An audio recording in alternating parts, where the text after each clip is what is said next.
गाछी यति सानो छ, फल हेर्नु गाछीले धान्न नसक्ने खालको फल फलेको छ। यसरी आँप फलिरहेछ अहिले हाम्रो बारीमा। यस्तो छ यो बाजी आँप।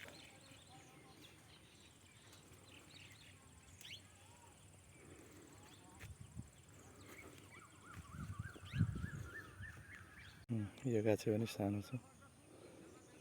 लगभग सबै गाछीहरूको साइज चाहिँ यही पाराको छ, यत्रै छ, तर फल चाहिँ सबैमा राम्रै फलिरहेछ। सबै गाछीहरूको साइज त्यत्रै छ।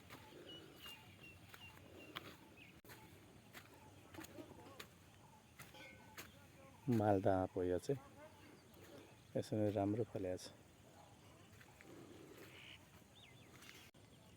आँप बारीमै हो, आँप बारीमा अहिले यसरी मकै हामीले छरेका थियौँ। सानो सानो छ अहिले मकै उम्रेको, पुरा उम्रिँदै गइरहेछ अहिले मकै। अब यो आँपको गाछी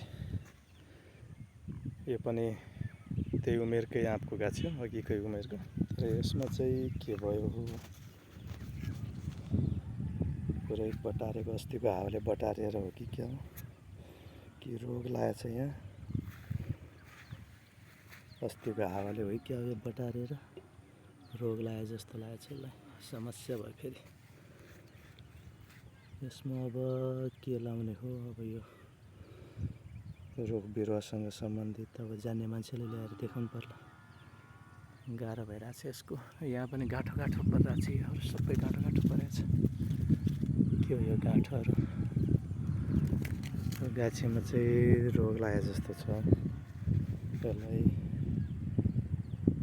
रिप्लेस गर्नुपर्ने हो कि अब यसलाई एकपल्ट उपचार गर्नुपर्ने हो, देखाउनु पर्यो एकपल्ट के रहेछ, के भएको।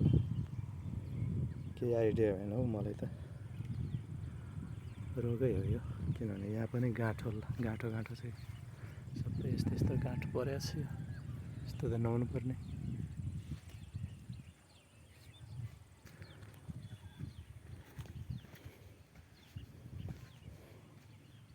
यो चाहिँ ठुलो फुलबारी हो। यो बम्बई आँप ठिकै फलेको छ, त्यस्तो खराब त फलेको छैन, ठिकै फलेको छ बजे पनि।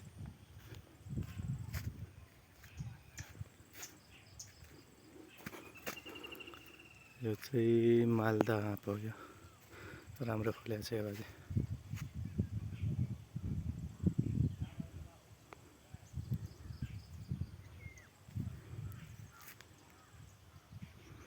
यस्तो छ हाम्रो फुलबारी यो बाजे।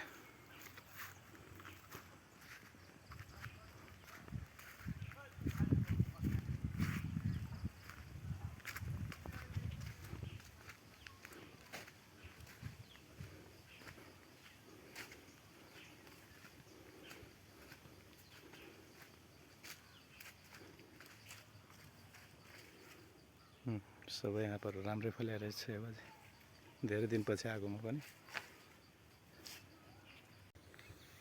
कस्तो रमाइलो देख्छ है, हरियाली हेरौँ हेरौँ लाग्ने कि। फल पनि फेरि राम्रो फलेको छ यो पालि फेरि फुलबारीमा। कस्तो राम्रो छ।